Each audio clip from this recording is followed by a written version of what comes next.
Hi all, I have another entertaining game to show you of Leela Chess ID 11195 against Stockfish 8. Time control 40 moves per 2 minutes with a 2-second increment per move. This is from David Grosvenor. The opening position, we have a Slav defense, so Leela playing white, Slav defense, and this is the Dutch variation. Here is the end of the book, bishop f5. Leela chooses e3. e6, we have bishop takes c4, bishop b4. This is pretty standard stuff so far. Now, there is a way of grabbing the light squared bishop, but it comes with some downside. Knight h4.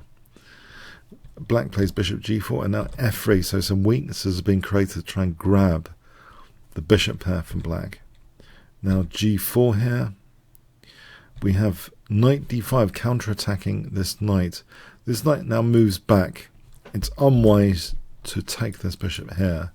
This position, that pawn's just weak. There are weaknesses in white's camp here. For example, this queen takes, black's doing well there. And there's pressure on c3 as well. This is not very nice, this position. So we have here knight g2. The knight tucks away, so still hitting h5.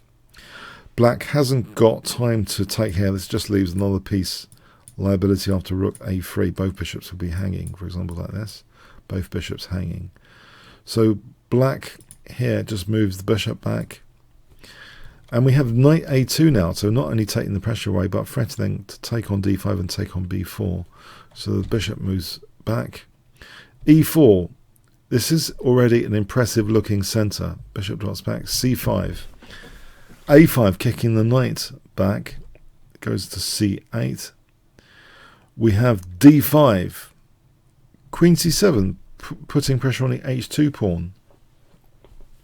An alternative here, e takes. This position should be okay actually for white after f4. It seems that white's pawns are a bit of a menace to the bishop here on g6. So for example, this position should be quite nice ultimately for white. White should have a big advantage winning that bishop, especially. So that bishop's like trapped there. So yeah, so this e takes d5 can lead to trouble.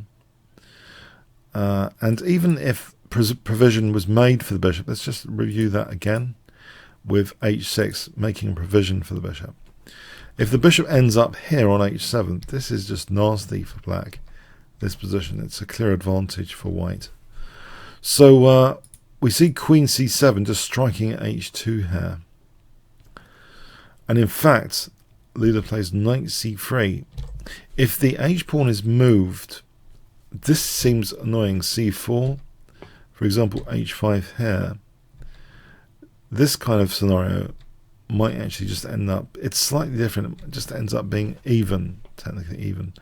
And if we look at e takes d5, this is a bit more dangerous actually, because h5, and even if the queen swoops in, threatening queen h3, checkmate. It seems white can get away with things here with knight f4 covering h3, and if the bishop sacrifices, queen takes d5 actually hitting both bishops. This situation, it seems to ultimately favor white. Yeah, eventually, check, there's, I believe, knight h3. So it favors white, this position. So overall, yeah, it is interesting actually that h4 might actually be an interesting move, but knight c3 was played instead. This bishop doesn't seem an ideal piece in the position, which is one of the slight downsides of the variation. But you'll notice that this represents now a pawn sacrifice, a gambit. So this really spices up things when there's an attempt at a favourable imbalance. I believe Leela needs a lot of time in the first 20 moves, especially 20-30 moves. They set the tone for the rest of the game. If Leela can install a favourable imbalance, then there's a good chance for a decisive game in her favour. So here, okay, this pawn sacrifice, what is it doing? Well, there's d takes e6 anyway. F takes, and now actually it does appear the e6 pawn is there for the taking, but in fact Leela plays f4. Yeah, she decides to play f4 here. And we have c4, bishop c2, bishop d6, f5. So the emphasis more is on harassing that bishop. Knight f4, there's a lot of pressure on the position here. And again, on e6. We have queen e7 here.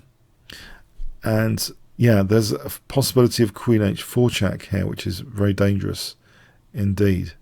So for example, knight takes queen h4 check. And this could be mating white if white's not careful.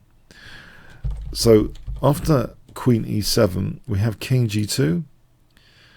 And now, with the pressure on e6, in fact, black concedes the dark square bishop with bishop takes f4. Anything else like that weakens both d5 and e6 to play e5. It just seems a bad idea. So we have actually bishop takes. Bishop takes. So Leela has the bishop pair now. It seems like a very, very good gambit. So 5 pawns against 6, but the bishop pair here and these pawns seem really good. Now here also, after knight a6, we have the move queen d4 hitting c4. Knight b4 is played hitting the bishop. You might think, well, what about queen c5? Doesn't knight a6 support queen c5? It seems that this position is still, it's very nice for white. For example, like this, can end up being very nice for white after taking on e6, technically material equal anyway. It's a good position for white with an advantage. So we have actually knight b4, and the bishop just drops back. And now knight d3, which does threaten this bishop, among other things. And also e5 would seem to be supported by knight d3 as well in some lines, because check, bishop f7. So the bishop drops back out of harm's way. b5, and now I don't think a takes really does anything after knight takes. It protects c4. That's an even position. So in fact, b3, just trying to loosen this knight. And we have a tactical sequence, very tactical. b4, queen takes, hitting the knight. The knight now comes to attack the queen. Now, there's only really, I believe, one move, because here, then bang, and white's a piece down. The only move is knight d5. Sorry, in this position. Knight d5, counter-attacking black's queen, and it'll be check. So a bit of magic here. And the issue is if e takes, then check wins a8 with a big advantage. The queen is not stranded or anything. And that's a nice advantage for white. So this actually seems to work quite well, this knight d5, and it provokes a simplified position basically. So the queen's come off. Now in this simplified position here, after e takes, it seems as though white has much more central pawn power than black here. If you look at this, black's extra pawn on the queen side seems not as significant as white's central pawns, and the bishop pair, it just feels very nice here. It feels kind of that visual crushing feeling is coming around here. Knight c6, c5 with a big threat of bishop b3. Now that's parried with knight d4 actually. If king h8, it really seems as though the rook's having a bad time of things after bishop b3, e5.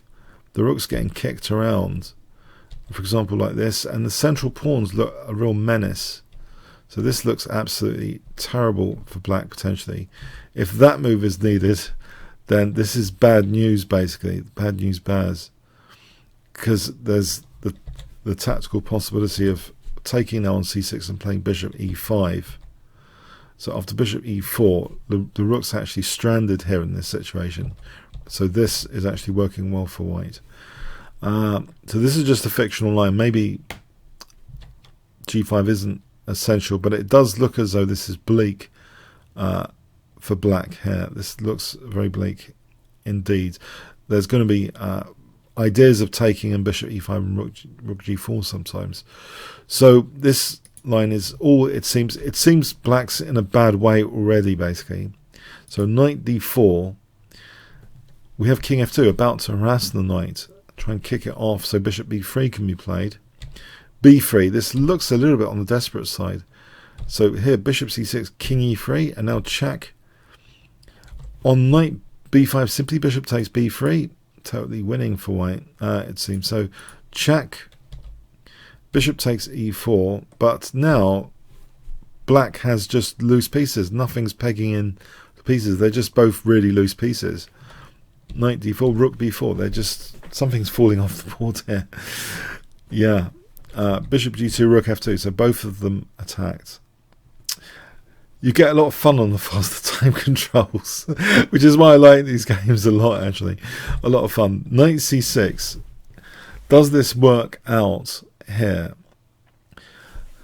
So maybe this was foreseen, but actually Leela has a really powerful move now in this position. I wonder if you can guess it if I give you 5 seconds to pause the video.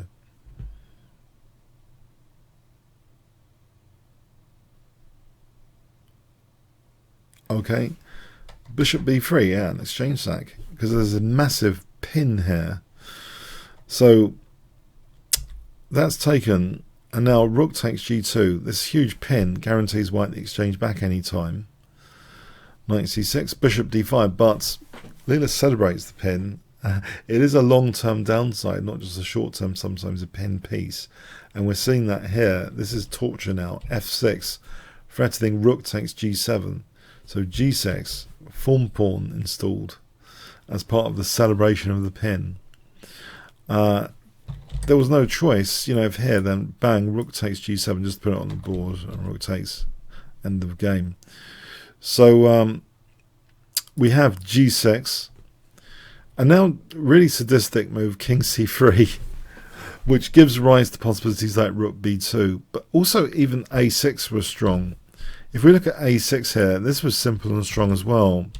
For example, this position, white's just, yeah, in the driving seat. Any scenario like this, because of this pawn over here, it's a very, very good ending for white. It's winning. So anyway, king c3, which is now super nice after rook b2. So this knight is also kind of dominated by this light square bishop. Look at these bishops in the center. So a6 stops at least rook b5, but rook b6 instead, and the a6 pawn seems to be on its way out here. Bishop e7, this pawn, its queening square is already controlled. Leela even is sadistic about not taking on a6, in fact. She just does king b4. And this is just winning material. That knight is being assassinated, not the pawn. Check. That's just taken off. The two bishops work very well here. So bishop d6, rook c7, and the game was adjudicated as a win for white here. If we carry this on, say king c6, there's nothing going on. Black jettisons that, but it can even be ignored here because rook takes f7. For example, check. So we can still take the queen as now. The rook's out of harm's way, and just take the queen. Massive advantage. So I'll take you back to the final position, and then see if we can think about this game for a moment in conclusion.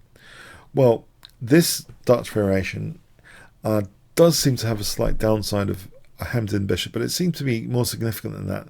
White ended up with more important pawns, literally, than black by doing this gambit, having the bishop pair and more central-looking, influencing pawns. It seems as though white kind of dominated the position. Leela kind of dominated. So it was a very nice positional gambit, in a sense. And black's pieces at one point seemed to be falling off the board, but it did lead to this opportunity for this great exchange sacrifice, which left black paralysed, and Leela just having a good time, just destroying the knight on a5. So it was very easy to celebrate the pin here, it seems, for Leela. So good fun. I hope you got something from it. Comments, questions, likes, shares appreciated. Thanks so much.